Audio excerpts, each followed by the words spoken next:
بسم اللہ الرحمن الرحیم۔ شروع کرتا ہوں اللہ تعالیٰ کے نام کے ساتھ جو بڑا مہربان نہایت رحم کرنے والا ہے۔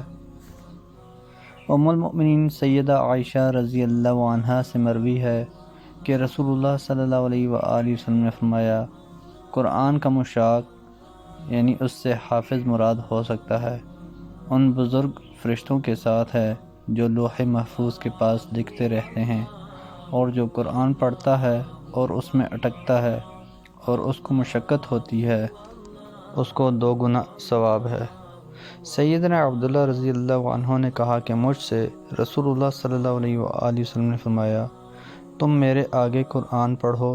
میں نے عرض کیا کہ اے اللہ کے رسول، میں آپ کے آگے پڑھوں اور آپ ہی پر اترا ہے۔ آپ صلی اللہ علیہ وآلہ وسلم نے فرمایا، میرا جی چاہتا ہے کہ میں کسی اور سے سنوں۔ پھر میں نے سورہ نساء پڑھی یہاں تک کہ جب میں اس آیت پر پہنچا، کیف اذا جئنا من کل آیات بشہید وجئنا بک علی ہؤلاء شہیدا۔ تو میں نے سر اٹھایا، یا مجھے کسی نے چٹکی لی تو میں نے سر اٹھایا اور دیکھا کہ آپ صلی اللہ علیہ وآلہ وسلم کے آنسو بہہ رہے ہیں۔ عائشہ رضی اللہ عنہا نے کہا، رمضان میں فجر کے وقت نبی کریم صلی اللہ علیہ وآلہ وسلم احتلام سے نہیں بلکہ اپنی ازواج کے ساتھ صحبت کرنے کی وجہ سے غسل کرتے اور روزہ رکھتے تھے۔ معلوم ہوا کہ غسل جنابت روزہ دار فجر کے بعد کر سکتا ہے۔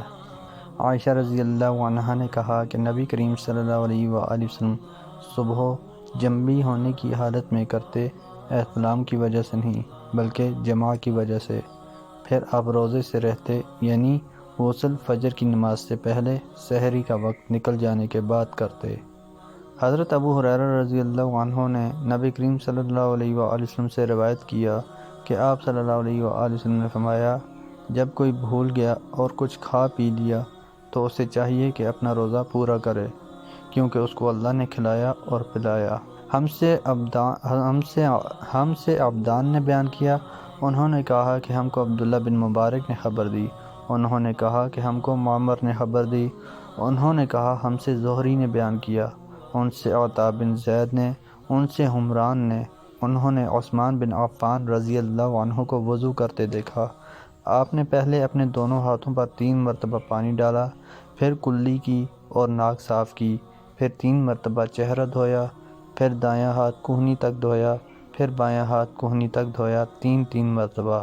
اس کے بعد اپنے سر کا مسح کیا اور 3 مرتبہ داہنا پاؤں دھویا، پھر 3 مرتبہ بایاں پاؤں دھویا۔ آخر میں کہا کہ جس طرح میں نے وضو کیا ہے میں نے رسول اللہ صلی اللہ علیہ وآلہ وسلم کو بھی اسی طرح وضو کرتے دیکھا ہے۔ پھر آپ نے فرمایا تھا کہ جس نے میری طرح وضو کیا پھر 2 رکعت نماز تحیۃ الوضو اس طرح پڑھی کہ اس نے دل میں کسی قسم کے خیالات و وساوس گزرنے نہیں دیے تو اس کے اگلے گناہ معاف کر دیے جائیں گے۔ محترم دوستو، اللہ تعالیٰ سے دعا ہے اللہ تعالیٰ ہمیں ان حدیث پر عمل کرنے کی توفیق عطا فرمائیں، اللہ تعالیٰ ہمیں دونوں جہانوں میں کامیابیاں عطا فرمائیں، آمین یا رب العالمین۔ ویڈیو کو ثواب کی نیت سے زیادہ شیئر کریں۔ جزاکم اللہ خیرا کثیرا، والسلام علیکم ورحمۃ اللہ وبرکاتہ۔